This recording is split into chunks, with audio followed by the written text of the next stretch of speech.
À la une des magazines, des stars ou des voitures sublimes. Un peu de rêve, mais ces temps-ci, les revues restent sur les étals. Les maisons de la presse ont vu leur fréquentation chuter de 70%. Un jour, un soignant est passé cherchant de vieux journaux pour son hôpital. Alors ce rêve, Jean-Philippe Colombier a décidé qu'il fallait le partager. En quelques heures, il a convaincu les éditeurs, les messageries et ses collègues. Rester seul dans une chambre de 6 mètres carrés avec que la télé pour son quotidien, ça doit être très très dur. Dans les dépôts, les invendus sont préparés et récupérés par les hôpitaux. Il y a du coloriage, c'est très bien aussi ça. Pour la mémoire en plus, pour les patients âgés. Très bien. Un peu de tout. Et puis des couettes et ouest, des top santé.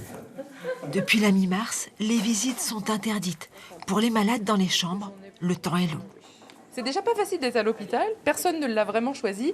Donc quand en fait on n'a rien qui nous sort un peu de soi et de son corps, eh bien du coup c'est beaucoup plus compliqué. Avec ses journaux, Gwenaëlle fait entrer un peu du dehors dans les chambres. J'ai aussi des mots mêlés.